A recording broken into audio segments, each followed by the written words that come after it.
So some of you may recognize this video title, or maybe the thumbnail, because I have actually uploaded this video before, and I've actually never had such a backlash to a video. It was actually very, very fun to see. I saw like Facebook pages sharing a comment of mine from the comment section saying that the FAL, the gun used by the Rhodesians, was actually racist just by like its very existence. It was very, very funny. But also this video got taken down because Forgotten Weapons, a YouTuber I actually liked, didn't like his inclusion in it because he was talking to someone who I talk about in the video, called Larry Vickers, a well-known guy who covers guns on the internet. And some back and forth, Ian felt that I infringed on his copyright. I definitely don't think I did, but the video has been gone because he copyright striked my channel. I also have never watched another one of his videos again, which is very sad, but when you have a negative experience with someone, you don't really tend to want to watch their content and support it anymore. But this video was a lot of fun, so I thought, why don't we bring it back? Let's edit all the clips of Ian out so there's no problems,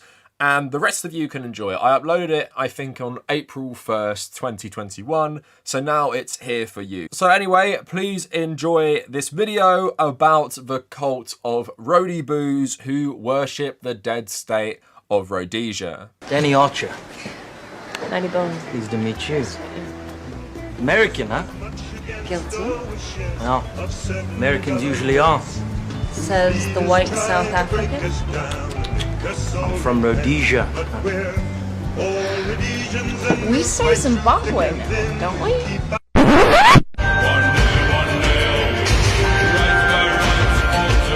I've promised to do this video for a long, long time, and it might seem like one of the more obscure ones in terms of the little boo series I've created about, you know, Rhodeboos or General Rhodeboos or Tojo Boos.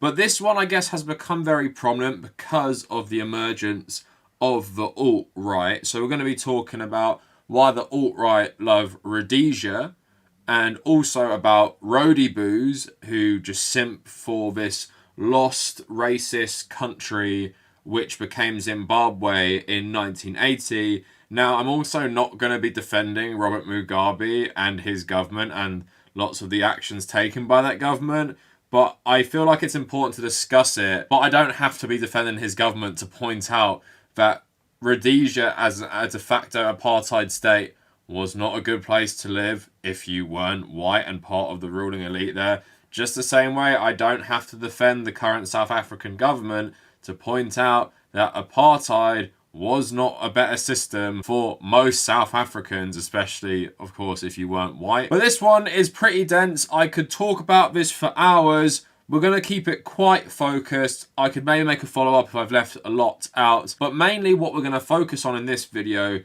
why the alt-right like them, look at Rhodeboos and their comments, talk about why Rhodesia is this perfect country to a lot of fascists. We're also going to talk about the FAL or FAL, this gun used by the Rhodesian forces, very popular with Commonwealth forces. We're going to talk about Rhodesian merch. We're going to talk about its old leader, Ian Smith. And then we're going to talk about if Rhodesia was an apartheid state. So let's fit this all in before my camera battery runs out. So Rhodesia came back into the public discourse because of Dylan Roof. And because there were pictures of him with jackets having the Rhodesian flag and everything like that. So why do white supremacists like this stuff? We're going to get into a good article talking about these things. But Rhodesia as a country, either Southern Rhodesia, which was part of the British Empire, or the Republic of Rhodesia, which was an independent state, why it's so, you know, glorious to these people is that, of course, just like apartheid South Africa,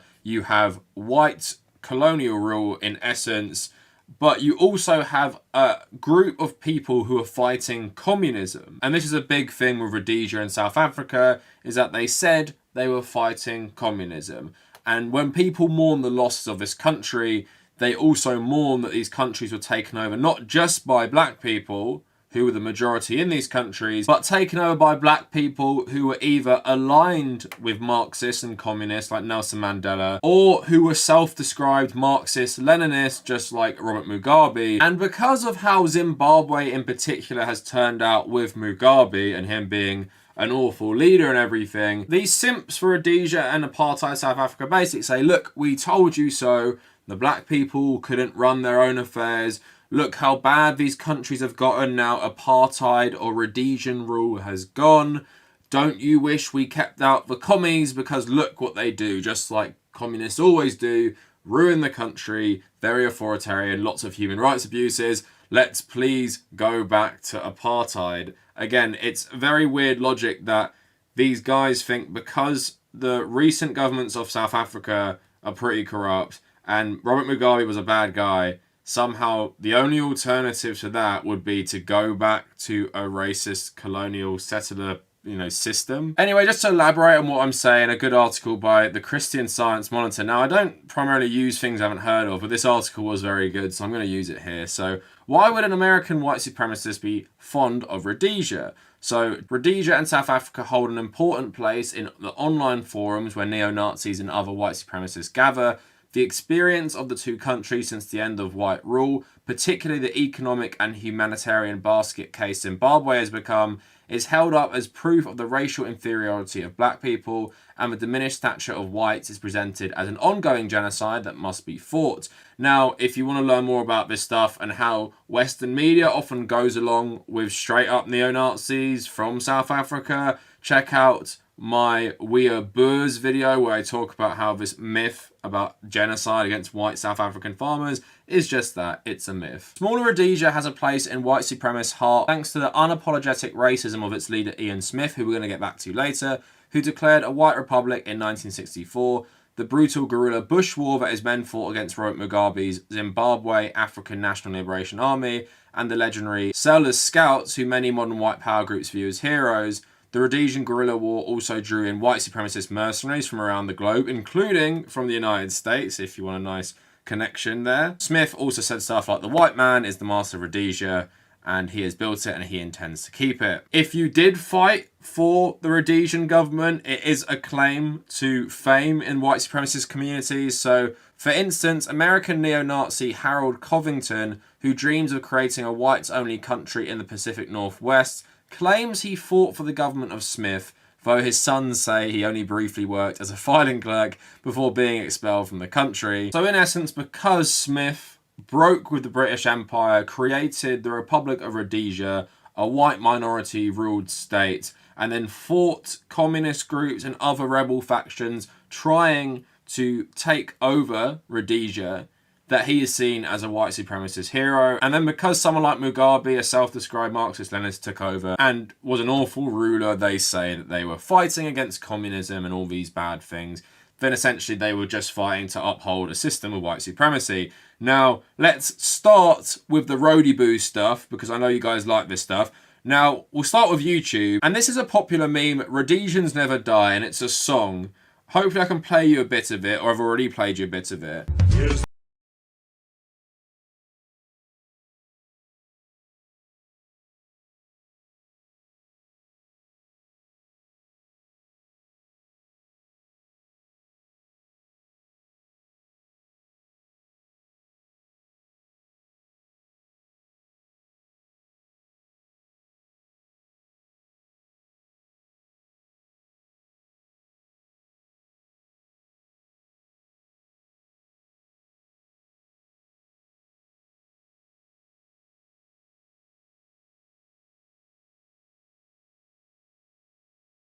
Some of the comments here. So it's amazing how modern and developed Rhodesia was. Now Zimbabwe is just as undeveloped as the rest of Africa. Again, a lot of these people seem to think everywhere in Africa that isn't owned by white people and stuff just isn't developed. So other people saying, grab your FAL boys, we're taking back Rhodesia. So again, I'm going to get to the FAL later. Someone said, this makes me patriotic for Rhodesia, even though I'm German. Someone else saying, now Africa is a mess from Cape to Cairo. The epitaph on Smith's grave should be, I told you so. Again, lots of people glorifying Ian Smith. So another one, if Ian Smith was racist, why did he let black people into the army? This thing is totally ridiculous. The US integrated their army before many other institutions or anything like living places and everything in the US. Doesn't mean the US wasn't racist because it had an integrated armed forces.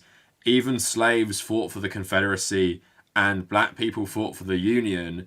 doesn't mean these states weren't racist. It's such ridiculous logic. For someone else saying, the fate of Rhodesia is one of the saddest stories of the 20th century. A prosperous, stable nation run into the ground by Marxism and misplaced Western guilt. These guys like to conflate prosperity for white people in these African countries for like general prosperity, and that this system that mainly benefited white people is somehow a goal or something to go back to just because the current system doesn't work. So an outright Nazi called Afghan Waffen, and the creator of this video liked his post, saying it's been 1 year since Mugabe died and became a good commie. Rhodesia will never die, it will live forever in our hearts. So he has a white supremacist symbol, you know, you got that sun, which is a clear Nazi symbol. So then another guy uploaded Rhodesia will never die, called the People's Hero, surprise, surprise.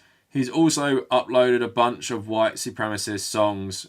French Fascist, the BUP, we made a video on them on Monday. So yeah, it's clear white supremacists love that stuff. So that's the Rhodeboos you find on YouTube. Now let's move it along to the merch, and we'll get back to more Rhodeboos about Ian Smith later. So loads of people love to wear Rhodesian merch. They love to wear old Rhodesian camo or shirts saying make Zimbabwe Rhodesia again. Now the New York Times did a really good article, very in-depth about this stuff from about 3 years ago. Rhodesia's dead, but white supremacists have given it new life online. And we're going to get into the FAL as well. So demand for Rhodesian-themed apparel has increased. Today, one retailer, the Commissar Clothing Company, offers Make Zimbabwe Rhodesia Again hoodies and t-shirts, and others that read Be a Man Among Men, a Rhodesian army recruiting slogan now used by hate groups. The online store was taken down in March, but its merchandise is still available on the company's eBay storefront.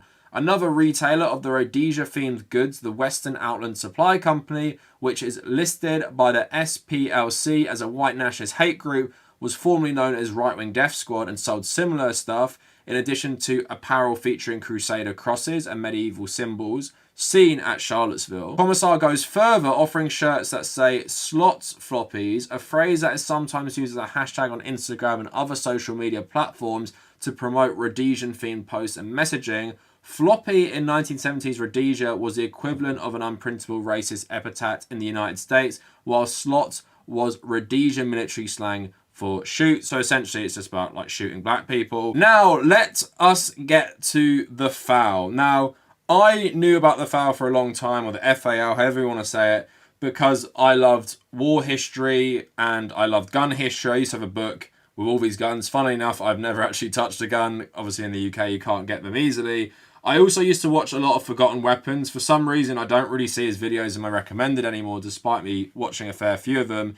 Pretty good channel. I love history, so I love seeing all these weird weapons. And the FAL has basically been a symbol of sort of like imperialism or neo-imperialism, because you see British soldiers use it in Northern Ireland. You see South Africans use it in wars with, you know, various communist rebel groups in places like Angola. You see, of course, Rhodesian forces using it. You see Australians in places like Vietnam using it. If the AK-47 is the gun of the revolutionary, this is the gun of the imperialist. Now, there's nothing truly special about it. It's a semi-automatic rifle, but the Rhodesian variant is very popular for collectors for a variety of reasons. Now, there's a guy called Larry Vickers who is a popular YouTuber, gun YouTuber. He's collaborated with Forgotten Weapons.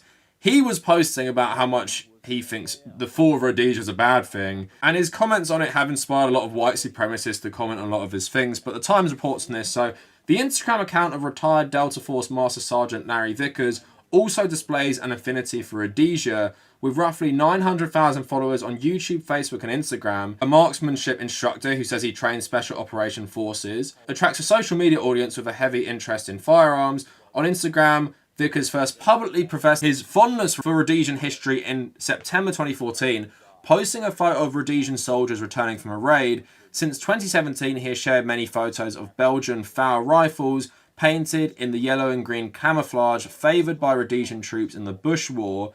The caption from one photo from last year expressed reverence, respect and remember, it read. In a telephone interview, Vickers told the Times that his attraction to the Rhodesian security forces stems from them having carried out some of the most daring special operations missions in history on a shoestring. He has repeatedly referred to the fall of Rhodesia as the greatest tragedy of the post-World War II era. That doesn't send massive red flags to you that this guy thinks out of everything that has happened since World War II, you know, Vietnam, Laos, Cambodia, Iran, Iraq, all these awful wars that have happened, even like modern ones like the Iraq War as well, none of that is, you know, really bad. The fall of Rhodesia, the fall of a white supremacist state, which was propping up apartheid and working in conjunction with Apartheid South Africa, that is the greatest tragedy. It's like people saying that the fall of the Third Reich was the greatest tragedy in the last 100 years or something. Massive red flag. But his own YouTube videos on the Rhodesian rifle have nearly 300,000 page views. Racist comments and calls for racist violence cluttered the comment section until he was asked about them by the Times. So here are some screenshots of him talking about the FAL. Now, nice that he also says, it's time to slot floppies. So he's using the racial slur from Rhodesia about killing black people.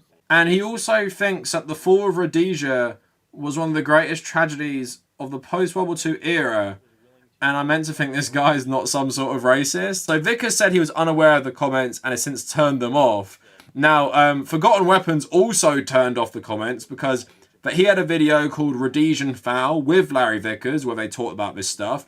And he turned off his own comments on his Rhodesian FAL video because when you're saying old school racial slurs from Rhodesia and talking about a white supremacist state falling being one of the greatest tragedies of the 20th century post-World War II era, and then everyone starts being racist in your comments, which you allow, I guess it doesn't paint you in a very good light. But after this, he said everyone is entitled to their opinion, but if your opinion is racist and demeaning, you can go elsewhere, as that's not welcome here. Seems like it was pretty welcome before when you yourself are using old school slurs from Rhodesia. So that is it for the FAL and merch section. But if you go on Tumblr pages, Instagrams, Reddit pages, loads of people love the attire, love screenshots of these white troops fighting in the Bush War, sometimes black troops as well, because like they said, the armed forces was integrated. But now let's move on to Ian Smith. So Ian Smith has, of course, said a lot of racist things as the leader of the Republic of Rhodesia.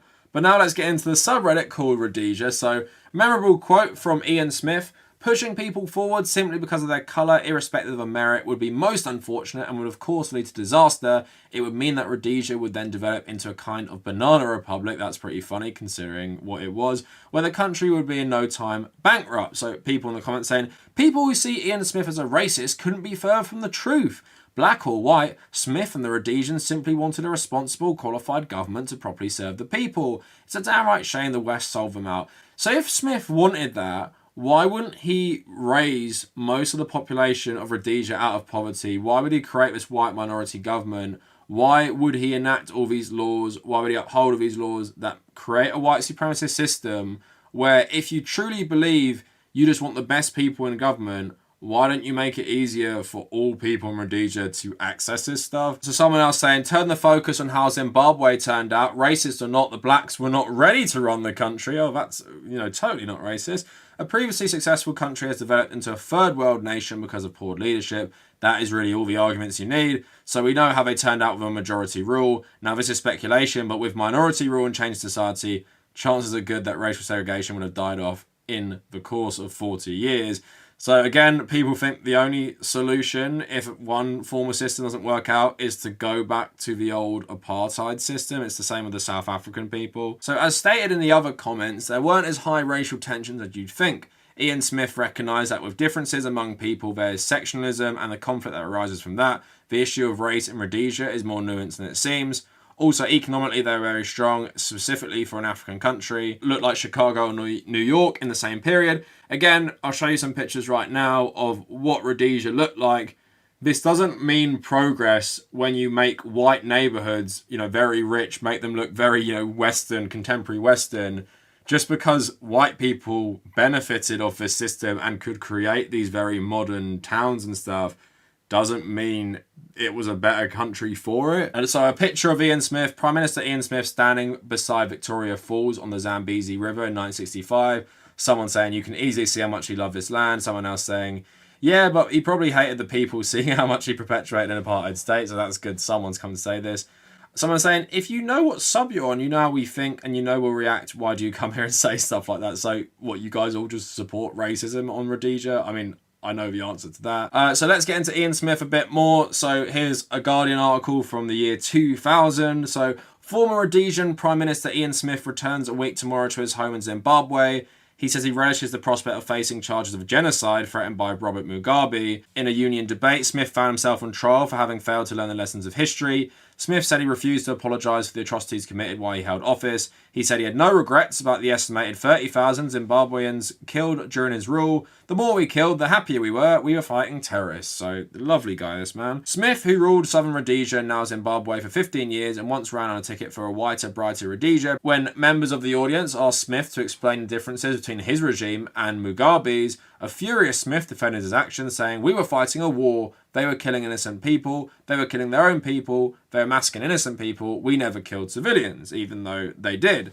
Throughout the course of his speech, Smith spoke of the people he used to govern in less than enduring terms, at some point calling them rapists and murderers. Sounds like another recent president of the United States. As the former Prime Minister of Rhodesia, isn't this the opportune time to ask for forgiveness? Someone asked him. Smith didn't think so. We've had no atrocities. We killed terrorists. Professor Welshman N. Cube, Shadow Home Affairs Minister for the Movement for Democratic Change, was also in Oxford for the debate. He doesn't see things in the same light as Smith, so he says, "The war Smith fought was definitely not a just war. It was a war to preserve a racist regime. It was a war to retard democratic development in their country, and to think that he could actually today stand up and feel no remorse, no contrition, find nothing wrong in the system he defended in itself is astounding. He needs forgiveness himself." Now, the Rhodesian legal system is a very long and complicated topic. I actually have screenshots from a Reddit user called Prof. R. Hodes, and it's clearly his field of expertise because he's created a massive thread on another post where he talks about all this stuff in detail. Honestly, that would just be me reading it for 20 minutes. And I guess if you want to go read it in detail, go read it in detail. I'll hopefully link it in the comments. But I'm going to read his more brief answer just to give you the gist, because this is a more broad video. So someone on Ask Historian says, "Was there any difference between the apartheid systems in South Africa and Rhodesia?" And someone basically saying they were very different. But this guy says, "I would disagree. South Africa and Rhodesia did have comparable systems of racial discrimination. Apartheid in southern Rhodesia may have been less severe relatively compared to South Africa. That was largely due to both that much later settlement of the region as well as a much smaller white population. Both regions fundamentally discriminated against the majority of the population in economic, social and political circumstances. Both regions denied enfranchisement ostensibly on the basis of other factors, but in reality on race. Both repressed African nationalist movements through violent actions. Both banned racial integration through social mixing and interracial marriages, and both regions sought spatial separations between their white and black population," which leads me on to something I'd like to elaborate on. Southern Rhodesia did have a comparable system to the Bantustans, the native reserves of the tribal trust areas, as legislated under the Apportionment Act and its successor, the Land Tenure Act, were large areas of land put aside specifically for Africans. Parliamentary discussions in Salisbury in the 1960s over granting relative autonomy to the tribal trust lands did even take place as part of the broader discussion on how to settle the question of African nationalism. Further legislation in the form of Native Urban Areas Accommodation Act had ensured the division of residential areas into white and black, and much like in South Africa, the need for large labour sources near industrial areas meant that African townships on the outskirts of urban areas became fairly commonplace. Up until 1923, the desire and prospect for integration into South Africa was relatively commonplace in southern Rhodesia, and the intent to follow spatial segregation was specifically designed to mimic and therefore fit into the South African systems. Even by the late 1950s, when it was clear South Africa and Rhodesia were going to maintain their individuality, there was little talk of repealing the Land Tenure Act or of permitting greater residential integration in urban areas. I put my sources in a longer answer here for many of these claims, so feel free to dig around and ask if there's anything you feel I haven't clarified. So great insight there, and I think it's very interesting that at one point, southern Rhodesia did want to join with South Africa, so they tried to make their system very similar. But yes, it's a segregated apartheid system, just like South Africa had, although it had its nuances. And if you read the longer comment that he wrote, very long and very interesting, there are a lot of differences. But by and large, it is not wrong to say that Rhodesia and southern Rhodesia before it did have an apartheid system, just like South Africa. So if you are idealizing these forces of Rhodesia, it's pretty likely you're going to be some sort of white supremacist. If you're going to repeat slurs the white Rhodesians used to say about killing black people while talking about how great the FAL is and saying that the fall of Rhodesia was a tragedy, I just think you might be some sort of white supremacist. So there are so many simps for Rhodesia. I don't have time in this video to go through it all, but I found so much more evidence of Rhodeboos. Hopefully I'll flash them up on the screen right now. And I have pages and pages of screenshots on my phone because this is a really popular subculture online. And it's just funny to me how these guys often think they aren't racist. Ian Smith wasn't racist. Rhodesia wasn't an apartheid state. It was actually a good country ruined by communists. And the only way to fix what has gone wrong in Rhodesia right now, similar with people who love apartheid South Africa, is actually go back to apartheid. Not create a new system, not reform their system to make it more fair and equal for everyone, but to actually go back to a white supremacist system, which is the legacy of these massive corporations. So I think it was like the British South Africa Company or something, which originally settled this land. And you think that's a better system to use. And it's no coincidence that all these dead states that these guys idealize are explicitly racist. The Confederacy, Nazi Germany, Apartheid South Africa, and Rhodesia. They all have the through line of they are, apartheid racist states with specifically extremely racist laws. So if anyone in your life talks about how great the Confederacy, Rhodesia, and Apartheid South Africa are, you probably know they are pretty racist. And even people who might be weird simps for, I guess, the camos or the guns or the FAL, I would still treat them with a lot of skepticism. Anyway, I feel like the Boo series is coming to its end. There's a couple more I feel like I could do. Let me know in the comments if there's anything you would like to see. Of course, follow me on social media at the Kavernacle on Twitter and Instagram. Come join our communities on Discord and Reddit. Also, check out my Patreon if you want to support my work. Of course, videos like this are never getting monetized, so anything helps on my Patreon, even like $1. And if you made it this far, thank you for watching.